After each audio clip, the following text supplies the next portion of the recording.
अस्सलाम वालेकुम स्टूडेंट्स, आज हम करेंगे एक्सरसाइज 1.1 का क्वेश्चन नंबर 2। उसकी स्टेटमेंट है prove that z equals to z conjugate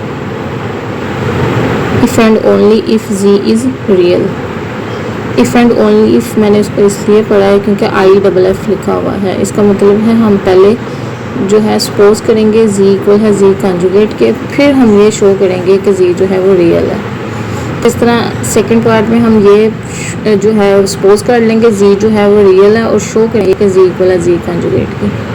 तो फर्स्ट पार्ट लेट कर लिया है z इक्वल है z कंजुगेट के, so we have to prove that z is real. As we know that in complex number z is equals to a plus iota b and its conjugate is equals to a minus iota b. Put value in equation number 1. Equation number 1 is z is equals to z conjugate. Z's value is a plus iota b equals to conjugate's value is a minus iota b.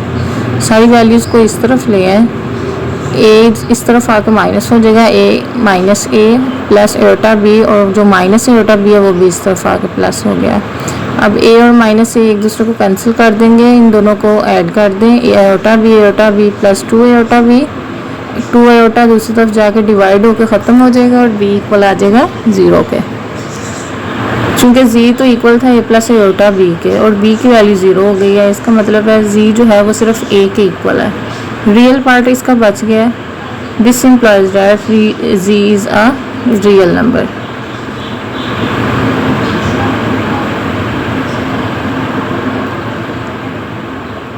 अब हम इसका second part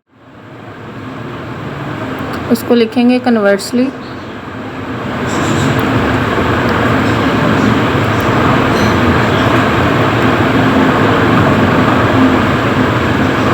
Now we suppose that z is real number.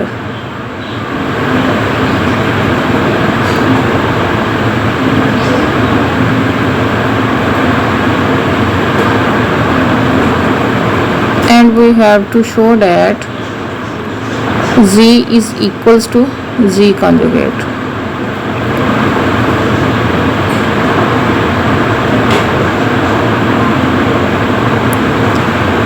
Now if z is a real number, then z is equals to a and its conjugate will also be equals to a as there is no imaginary part. जब imaginary part ही नहीं है तो उसका sign भी change नहीं होगा, iota वाली कोई टर्म नहीं है। तो z इक्वल हो गया z कंजुगेट की, क्योंकि दोनों वैल्यूज़ a के इक्वल हैं तो हम यहाँ पर लिखेंगे from 1 and 2 z is equals to z conjugate. ये हमने क्वेश्चन को